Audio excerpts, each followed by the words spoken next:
안녕하세요. 별라디오 서연에 오신 것을 환영합니다. 모든 부모는 자식을 향한 마음이 다르지 않다고 생각해요. 자식이 건강하고 공부도 잘하며 좋은 사람을 만나 행복한 가정을 이루길 바라죠. 저도 마찬가지였어요. 첫째 아들을 낳고 나서 제 인생을 전부 내려놓고 아들의 미래에 모든 정성을 쏟았어요. 하지만 역시 모든 부모가 그렇듯이 아들이 제 기대에 부응하지 않을 때는 마음이 많이 아팠어요. 저도 처음 엄마가 되다 보니 실수도 많았던 것 같아요. 그래서 아들도 저도 서로 상처를 주고받는 날들이 많았던 것 같아요. 그러던 어느 날 문득 이런 생각이 들었어요. 혹시 내 아들이 천재가 아닐 수도 있겠다고 마음을 비우니 오히려 마음이 편해지더라고요. 그냥 아들이 한 가지라도 잘했으면 좋겠다는 생각이 들었죠. 요즘은 꼭 공부가 아니더라도 다양한 분야에서 성공하는 사람들이 많잖아요. 그러다 둘째 아들을 늦게 낳게 되면서 자연스럽게 첫째 아들에게 신경 쓸 여유가 없어졌어요.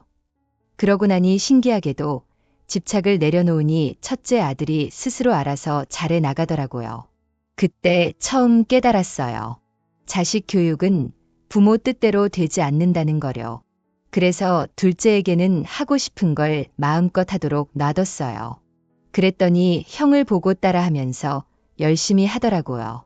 아들 둘을 키우면서 시간이 정말 빨리 흘러갔고 돌아보니 아쉬운 점들도 많았어요. 그래도 첫째가 고등학교를 졸업했을 때는 한숨 돌릴 수 있었어요. 첫째는 스스로 대학 원서를 쓰고 스스로 군대를 다녀왔습니다. 저에게 있어서 아픈 손가락은 첫째 아들일 거예요. 신경을 많이 써주지 못했으니까요. 어느덧 첫째는 대학교를 졸업하고 꽤 괜찮은 회사에 취직했고 둘째는 이제 막 공부에 한창 열을 올리고 있습니다. 첫째와 둘째의 나이 차이가 크다 보니 첫째가 둘째를 많이 챙겨주더라고요. 사실 둘째는 딸이기를 바랐는데 막상 아들을 낳고 보니 이 아이가 없었다면 얼마나 후회했을까 싶어요. 우리 둘째는 정말 눈에 넣어도 아프지 않을 만큼 사랑스러운 아이였어요. 그런데 어느 날 둘째가 저에게 이렇게 말하더라고요. 엄마, 나 대치동에 있는 학원 다니면 안 돼. 여긴 싫진 않은데 우리 학교 전교 1등하는 애가 다니는 학원이 대치동에 있대. 그 애는 이제 그쪽으로 이사까지 간대. 1등하는 애가 전학 가면 나한테 좋은 거 아니야. 그래서 제가 물었죠. 그럼 너도 그 학원 가서 공부하고 싶어. 그러자 둘째가 대답했어요. 엄마도 내가 공부 잘하는 친구들이랑 어울리길 바라잖아. 나 진짜 이번에 감 잡았어.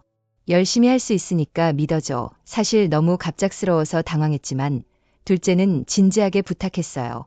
엄마, 나 여태 이렇게 간절하게 부탁한 적 없잖아. 학원만 잘 다니면 등수 올릴 수 있을 것 같아. 그 말에 제가 망설이던 것도 잠시 결국 동의하게 됐죠. 그래, 거기 가서 정말 열심히 할 수 있어. 당연하지. 엄마도 내가 요즘 성적 오르는 거 봤잖아.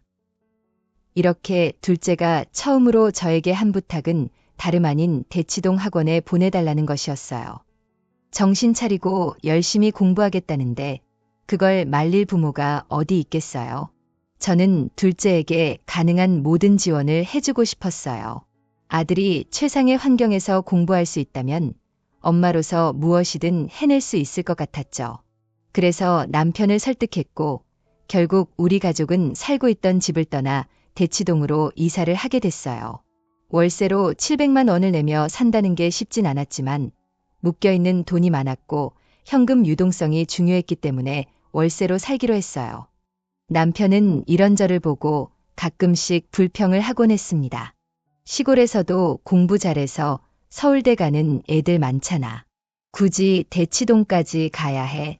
나중에 공부 못했다고 부모 탓이라도 하면 어쩌려고.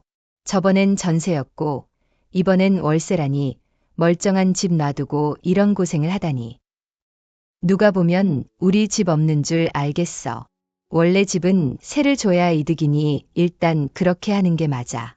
그리고 둘째가 고등학교만 졸업하면 우리 집으로 돌아가면 되잖아. 가만 보면 당신이 이사 가고 싶어 했던 것 같기도 하네. 뭐, 이왕이면 한강 가까운 데서 공부하는 게 좋지 않겠어? 난 우리 아들을 위해서라면 뭐든지 할 수 있어. 당신도 협조 좀 해줘.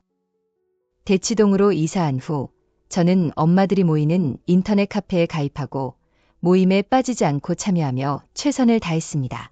그렇게 몇 년이 흐르고 어느 날 첫째 아들이 저에게 다가와 조심스럽게 물었어요. 엄마, 이번 주 주말에 시간 돼? 서연이가 인사드리러 오고 싶대. 저는 당황했지만 물어봤죠. 여자친구? 얼마 전에 결혼하자고 프로포즈했어. 그쪽에서 수락했고 만난 지 얼마나 됐다고 했지. 2년 됐어. 이제 직장에서 자리도 잡았고 결혼 준비를 슬슬하면 어떨까 해서 저는 생각해봤어요. 좀 더 기다렸다가 하는 게 어떻겠니? 네 동생이 20살 때쯤 결혼하면 좋을 것 같은데 첫째가 대답했죠. 동생이 20살 되는 거랑 제 결혼이 무슨 상관이에요. 엄마도 돈이 묶여 있는 걸 알잖아요. 하지만 동생 때문에 결혼을 미룰 순 없어. 사실 저는 첫째 아들의 여자친구가 마음에 들지 않았어요. 왠지 저랑 잘 맞지 않을 것 같은 느낌이었죠. 하지만 요즘 시대의 부모가 결혼을 반대한다고 소용이 있나요? 아들을 믿고 대답했어요. 그래, 내 생각이 그렇다면 진행하도록 해. 첫째 아들은 결혼 준비를 시작했고 그 과정에서 예비 며느리가 가끔 저에게 연락해서 만나자고 했습니다. 예비 시어머니에게 잘 보이려고 했는지 제 팔짱을 끼고 어디론가 끌고 가면서 말했죠. 어머님, 저랑 맛있는 거 먹으러 가요. 제가 정말 기가 막힌 데를 알아요. 그리고 지금 입고 계신 옷이 너무 평범한데 옷은 제가 사드릴게요. 제가 표정 변화가 적고 덤덤해 보이는 스타일이라 예비 며느리가 많이 신경이 쓰였던 모양이에요. 그래서인지 저를 많이 챙겨주더라고요. 그래서 제가 예비 며느리에게 이렇게 말했어요. 내가 원래 좀 무뚝뚝한 편이라 너를 살갑게 챙겨주지 못한 건 미안하게 생각해. 하지만 너를 며느리로 받아들여서 기쁘다는 말을 꼭 하고 싶어. 이건 진심이야. 그러자 며느리가 말하더군요. 대뜸 찾아와서 며느리 하겠다고 하니 어색하셨을 것 같아요. 제가 정말 잘할게요. 어머님, 그래서 저는 나는 바라는 게 딱 하나밖에 없어. 너희 둘이 행복하게 잘 사는 것. 그거면 돼 라고 답했어요. 네, 어머님. 저희 진짜 잘 살게요. 절대 싸우지도 않고 사이좋게 지낼 거예요. 그러면서 신혼집 이야기가 나왔고 며느리가 알아보고 있는 중이라고 하기에 내가 지금 당장은 형편이 어렵지만 몇 년 후에 내가 집 하나 마련해 줄게. 아들 집은 내가 해줘야지 라고 약속했어요. 정말 감사해서 몸둘 바를 모르겠어요. 그때까지만 해도 우리 집안 분위기는 정말 평화로웠어요. 그러다 어느덧 상견례 날이 되어 사돈을 처음 뵙게 되었어요. 인상이 좋으신 분들이라 처음에는 모든 게 순조로웠죠. 사돈께서도 아주 겸손하게 말씀하시더군요. 제 딸이 많이 부족합니다. 잘 부탁드립니다. 저도 겸손하게 대답했어요. 아닙니다. 저희 아들도 잘난 거 하나 없죠. 그런데 그때 사돈께서 갑자기 집에 관한 이야기를 꺼내셨어요. 그나저나 집을 해주신다고 하셨다면서요. 네, 지금은 형편이 그렇지 않지만 몇 년 후에 해줄 계획입니다. 그러자 사돈께서 계속 물으셨어요. 몇 년 후라고 하셨는데 정확히 언제예요? 그걸 확실히 알아야 저희도 준비를 할 수 있으니까요. 저는 조금 당황하며 답했어요. 혹시 얘기 못 들으셨나요? 저희는 합가하기로 했습니다. 그러자 사돈이 말하더군요. 합가요? 아시다시피 저희 집안 형편이 좋지 않습니다. 딸 결혼 비용으로 저희 전 재산을 썼어요. 보시면 아시겠지만 저희 딸 정말 잘 컸죠. 명문대에 대기업 다니는 며느리 아무나 만날 수 있는 게 아니잖아요. 그 정도는 감안하셔야죠. 결혼 비용이라고는 혼수 하나밖에 없고 그마저도 1,000만 원 이상은 절대 쓸 수 없다고 하더니 본격적으로 우리 아들 집에 얹어 살겠다고 하니 그 심보가 정말 못나 보이더군요. 상견례 자리 내내 저희 집 재산이 얼마인지, 뭘 가지고 있는지 은근슬쩍 떠보는 모습이 너무 얄미워서 저는 그냥 입을 꾹 닫고 있었습니다. 집에 돌아오자마자 아들에게 물어봤어요. 그게 진짜야. 합가하겠다는 말. 아들도 놀란 듯 답하더군요. 나도 어제야 알았어. 그래서 저는 물었죠. 이 결혼 정말 해야겠니? 너 결혼하면 정말 고생할 수도 있어. 처가살이도 힘든데 처가가 내 집에 얹어 사는 건 얼마나 힘들겠어. 아들은 그래도 그분들이 착하다고 괜히 하는 말일 거라고 하더군요. 엄마, 그냥 서연이 부모님이 딸이 얼마나 행복하게 살 수 있는지 궁금해서 그런 거야. 하지만 저는 마음에 들지 않았어요. 마음에 안 들어. 엄마도 사돈이랑 잘 좀 지내보면 안 돼. 어차피 가족이 될 건데 웃으며 맞이하는 게 좋잖아. 아들은 합가는 자기가 어떻게든 막아보겠다고 했고 그 집 부모님도 기선제압하려고 하는 말일 뿐이라고 했어요. 기선제압. 참 어이가 없네. 사돈끼리 기선제압할 게 뭐가 있어? 잘 보여도 모자랄 판에 아들은 그분들이 경계심이 많아서 그렇다고 처음에 자기도 그런 식으로 대했다고 하더군요. 대체 너는 왜 그 집에 그렇게 매달리는 거야? 저는 이해가 안 됐어요. 아들이 서연이를 놓치면 평생 연애도 못할 것 같다면서 자기를 낮추더군요. 엄마, 내가 어디가 어때서? 아들은 착각하는 것 같아. 엄마 입장에서는 아들이 최고겠지만 밖에 나가면 그렇지도 않아. 서연이랑 사귀려고 내가 몇 년을 매달렸는데 좀 더 신중하게 고민했으면 좋겠어. 하지만 아들은 결혼을 서둘러 준비하기 시작했어요. 예식장을 예약할 때쯤 안사돈에게서 전화가 걸려왔어요. 상견례 때 번호를 교환했지만 실제로 연락이 올 줄은 몰랐죠. 잠시 망설이다가 전화를 받았습니다. 여보세요. 안사돈의 목소리가 들렸어요. 상견례 이후로 처음 통화하네요. 저예요. 아, 안녕하세요. 잘 지내셨어요? 네, 추석이 다가오잖아요. 그래서 선물 하나 보내려고 연락드렸어요. 저는 당황하며 말했어요. 아, 그럴 필요 없으세요. 그래도 이제 곧 가족이 될 텐데 과일 한 상자 보낼게요. 주소 좀 알려주시겠어요? 저희도 해드린 게 아무것도 없는데요. 뭘 안 보내주셔도 괜찮아요. 큰 건 아니에요. 그냥 넘어가기 좀 그렇잖아요. 처음이자 마지막으로 성의 표시 좀 해드리고 싶어서 그래요. 그럼 저희도 보내드릴게요. 그렇게 저희는 서로 주소를 주고받았습니다. 그때는 그게 큰 파장을 일으킬 거라는 생각을 하지 못했어요. 안짜돈에게 이런 따뜻한 면이 있구나 싶어 괜히 상견례 때 마음에 안 들어 했던 게 죄송해지더라고요. 아무튼 저는 사돈 집에 추석 선물로 전복 세트를 보냈습니다. 저희 친척 중 한 분이 완도에 살고 계셔서 직접 가서 공수해와 보내드렸죠. 사돈에게 저희 아들 잘 부탁한다는 의미로 보낸 것이었어요. 그리고 언제 이렇게 선물을 주고 받겠습니까? 처음이자 마지막이니 신경 써서 보냈습니다. 그런데 전복을 보낸 지 한참이 지나도 사돈 쪽에서 아무런 연락이 없는 거예요. 심지어 그쪽에서 보낸다는 선물은 몇 주가 지나도 저희 집에 도착하지 않았습니다.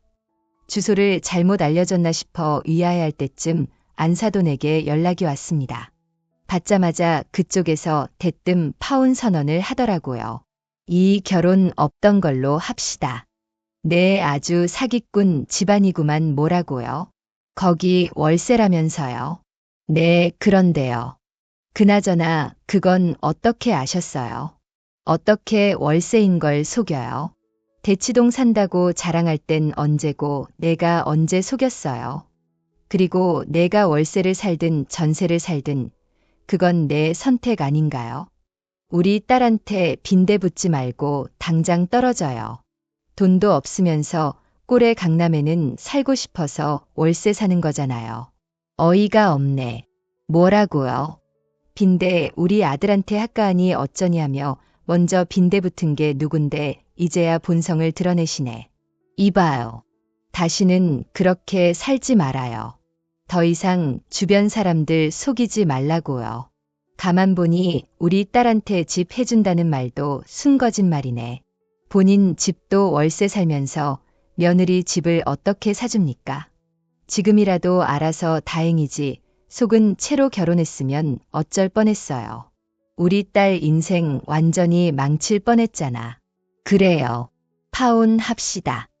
상견례 자리에서 집 해주냐 마냐 물었을 때부터 파혼하고 싶었는데 먼저 말해줘서 고마워요. 앞으로 보는 일 없도록 합시다. 내가 할 소리를 그쪽이 하고 있네. 알았어요. 울며 불며 매달리면 어쩌나 걱정했는데 오히려 잘 됐네. 월세 거지랑은 나도 사돈 맺을 생각 없으니깐 끊어요.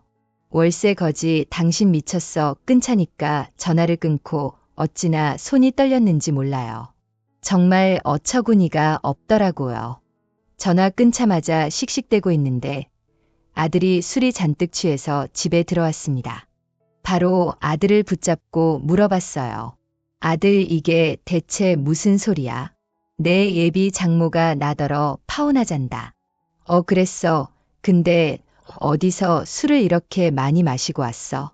술도 못하는 애가 엄마나 서연이랑 헤어졌어. 걔가 헤어지자고 하디 다 끝났어. 대체 어떻게 된 일이야? 그쪽에서 우리 월세 어쩌고 하면서 파혼하자던데 그건 또 어떻게 알았대? 아니 그쪽에서 우리 집 주소 가지고 등기부 등본 몰래 떼봤나 봐. 지금 살고 있는 집 월세인 거 알고 난리를 치더라고. 그 모습 보는데 정이 뚝 떨어져서 나도 관뒀지 뭐 등기부 등본 그걸 남이 볼 수 있어. 뭐 그런가 봐 나도 처음 알았어. 그걸 어떻게 몰래 볼 수가 있어. 음침한 거지. 나도 그런 집안이랑은 더 이상 결혼 진행하고 싶지 않더라. 한참 싸우다가 헤어지고 돌아오는 길이야. 세상에. 아니 무슨 놈의 집안이 결혼 전에 등기부 등본을 떼봐. 천박해서 왔나 헤어지길 잘한 거겠지. 잘했어. 내가 뭐가 부족해서 그런 집안에 장가를 가. 지금 월세 집에 살고 있으니 망정이지. 자가에 살고 있었으면 어쩔 뻔했어. 평생 돈 뜯기면서 살아야 되는 거야. 그러게 내가 뭐라 그랬어? 상견례 때부터 인성이 글러 먹었다고 했잖아. 사실 지금 대치동 월세로에 사는 이유는 순전히 고3인 둘째 아들 때문이었어요. 진짜 집은 청담동에 따로 있답니다. 이곳저곳을 옮겨 다니며 전세와 월세로 살게 된 이유는 여러 가지 세금 문제도 있고 큰 돈이 건물에 묶여 있기 때문이었어요. 저는 주로 건물 위주로 공부하며 재테크로 돈을 굴리는 중이어서 사실 큰 목돈은 소중히 없었기 때문에 남들이 보면 월세 거지처럼 보였을지도 몰라요. 하지만 월세 산다고 해서 남들한테 무죄를 받아야 하나요? 심지어 남의 사생활이나 다름없는 등기부 등본을 몰래 떼어보는 사돈이 세상에 어딨냔 말이에요. 어이가 없어서 말도 안 나올 지경이에요. 어쩌면 그런 사돈의 속내를 미리 알 수 있어서 다행이라는 생각이 드네요. 이제는 그 여자와 다시는 보지 않아도 되니 안심했습니다.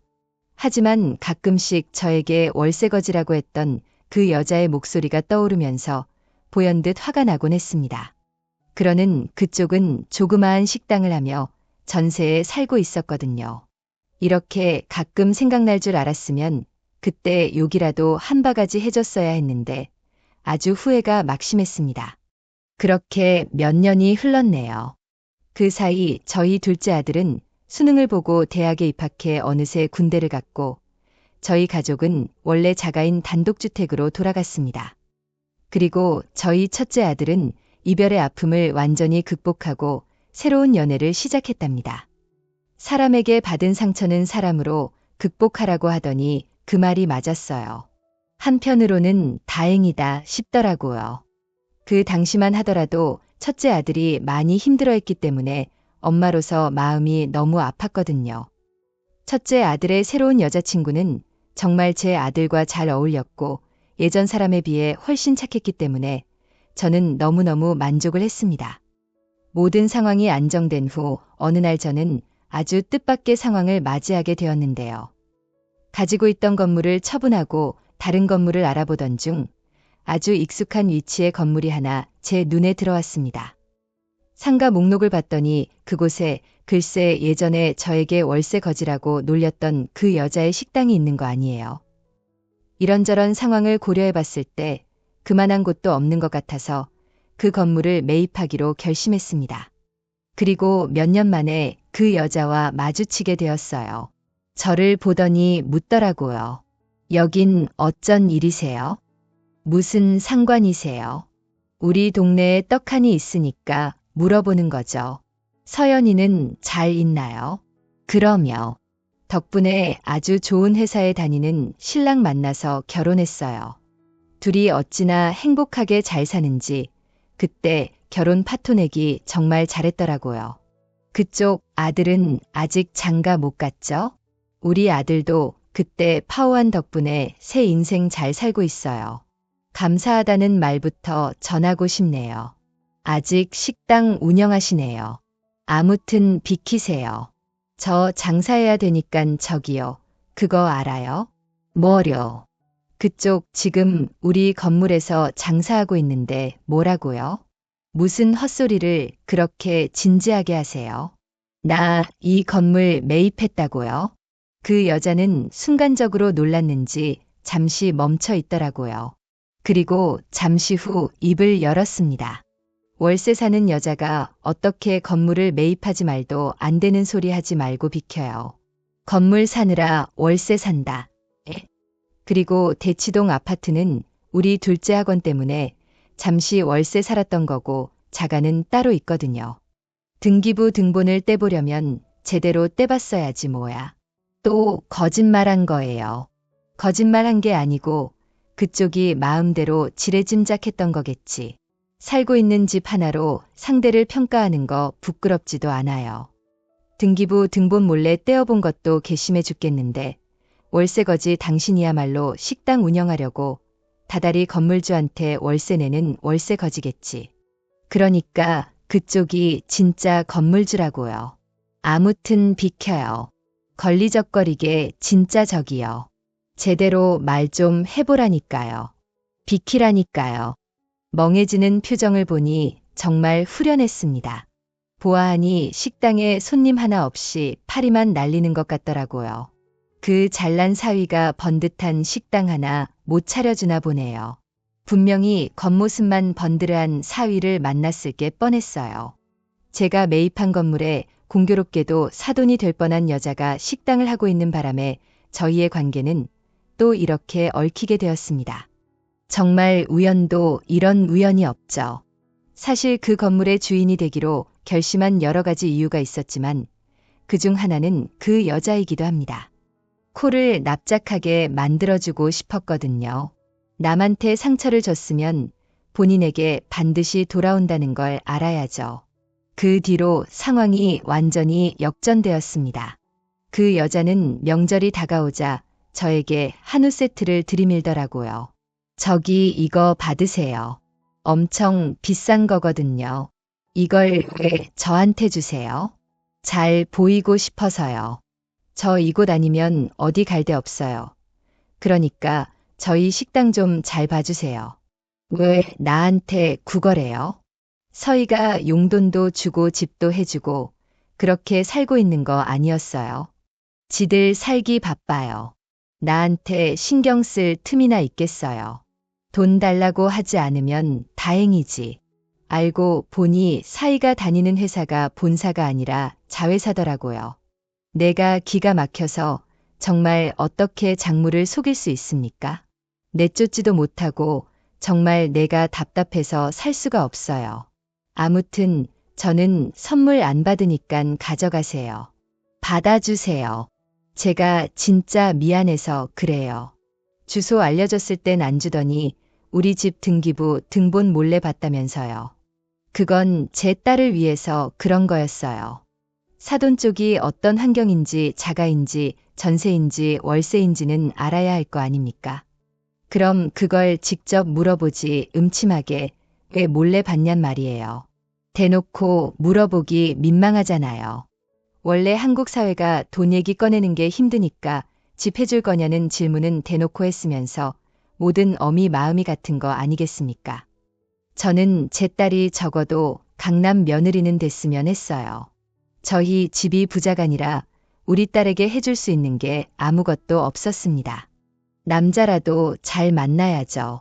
우리 딸이 저처럼 살게 하지 않기 위해 제가 얼마나 많이 노력하며 살았는데요. 이게 다 엄마의 욕심 때문이었으니 그때는 잊어주시면 안 될까요? 잊어 당신이라면 그 말이 잊혀지겠어 나더러 월세 것이라며 그때는 감정이 너무 격해져서 그런 말을 한 거죠. 저도 그날 많이 후회했습니다. 제가 원래 입이 좀 험해서 내가 만약에 이 건물 주인 아니고 그쪽 계약 기간 만료가 코앞이 아니었더라면 내 앞에 한우 세트를 내밀었겠어요. 전 건물주는 그쪽한테 관대했는지 모르겠지만 나는 아니에요. 나는 칼 같은 사람이에요. 저 이 식당 아니면 돈 나올 구멍이 없어요. 그럼 다른 일이라도 하지 왜 나한테 그래요? 저 쫓아내실 거죠? 알면 알아서 정리하시던가요?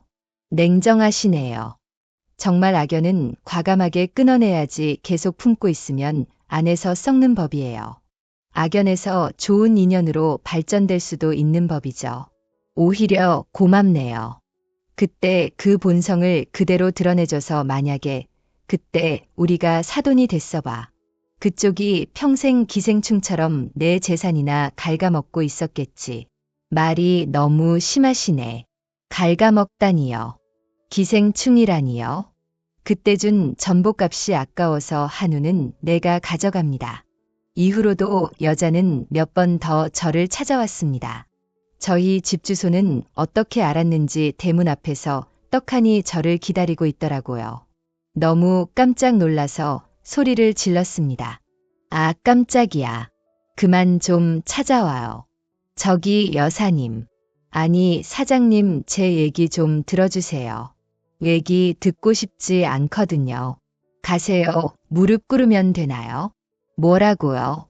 무릎 꿇을 수 있어요. 됐어요. 사장님 이럴 때만 사장님이지. 결국 그 여자는 계약 기간이 만료되자마자 식당을 폐업하게 되었습니다. 원래 파리만 날리던 식당이었으니 사실 더 붙잡고 있었어도 승산은 없었을 것 같아요. 그 후로 그 자리에는 프랜차이즈 카페가 들어왔습니다. 아직까지는 공실 하나 생기지 않고 건물 관리가 잘 되고 있답니다. 그렇게 또 시간이 흘렀습니다. 그러던 어느 날이었어요. 아들이 핸드폰을 집에 두고 출근을 한 날이었는데요. 그날 계속 아들의 핸드폰으로 전화가 울리는 거예요. 저장되지 않은 번호라 누군지도 모르는데 자꾸 같은 번호로 전화가 오더라고요. 그리고 잠시 후 아들의 핸드폰 화면에 문자 메시지 하나가 떴습니다. 나 서연이야. 핸드폰 번호 지운 건 아니지. 그냥 생각나서 연락했어. 직장도 근처인데 점심 같이 먹을래? 연락 기다릴게. 그 문자를 보자마자 소름이 끼쳐서 제가 그 번호로 연락을 했습니다. 너 서연이니? 우리 아들한테 전화하고 문자하니?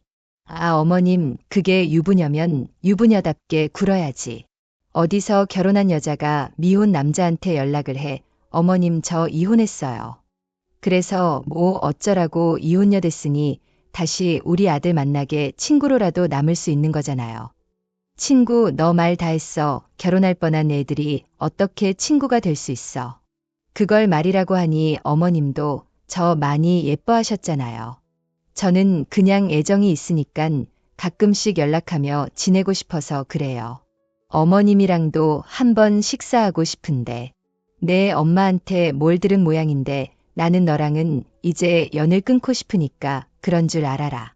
제가 원래 그 자리였잖아요.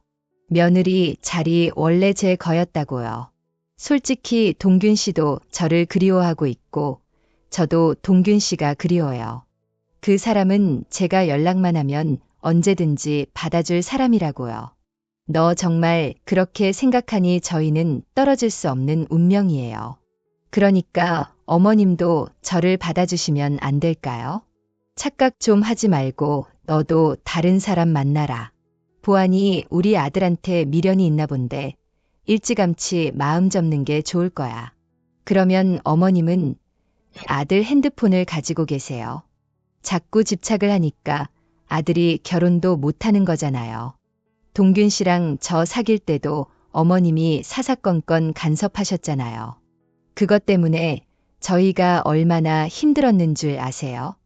너야말로 전 남자친구한테 집착하려고 전화한 거 아니니?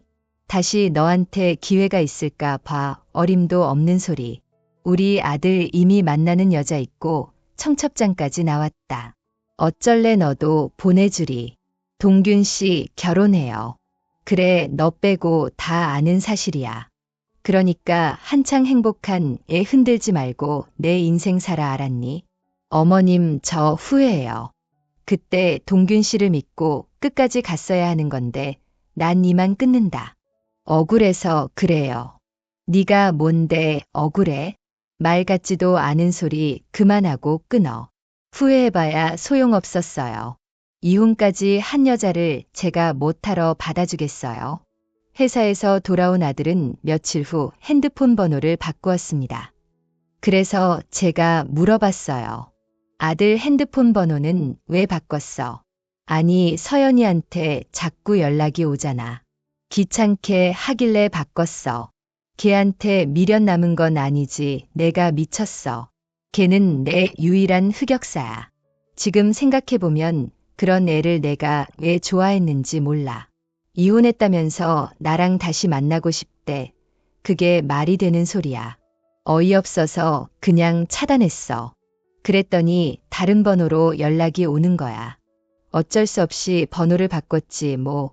그래 그럼 다행이고 엄마 내 와이프 될 사람한테 걔 얘기 절대 하지 마. 알았지 알았어. 당연히 말 안 하지. 결국 저희 아들은 좋은 여자와 결혼을 했습니다. 며느리가 얼마나 착한지 몰라요. 가정교육을 어찌나 잘 받았는지 제가 며느리에게 배우는 게 참 많습니다. 이런 사람이 저희 집안에 온 것 자체만으로도 저는 감사한 것 같아요. 저는 그냥 제 아들이 행복하게 사는 거 하나만으로 만족합니다. 예전 그 여자와 헤어지면 평생 연애도 못할 것 같다고 했던 게 엊그제 같은데 벌써 한 가정의 가장이 되었네요. 시간이 모든 걸 해결해 주는 것 같습니다. 며느리는 가끔 저에게 짓궂은 질문을 하곤 합니다. 어머니, 우리 그이 과거 여자친구들은 어땠어요? 예뻤어요. 저랑 비교해서 어때요? 저보다 예뻐요. 아니지, 당연히 우리 며느리가 제일 예쁘고 착하지. 나는 지금 너희 둘이 결혼을 해서 얼마나 다행인지 몰라. 그 말은 진심이었어요. 저는 지금 며느리를 만난 것 자체가 행운이라고 생각합니다. 사돈네 모두 젠틀하고 따뜻한 분들이라 가끔 만나서 식사도 한답니다. 저희처럼 사돈끼리 잘 지내는 곳이 또 있을까요?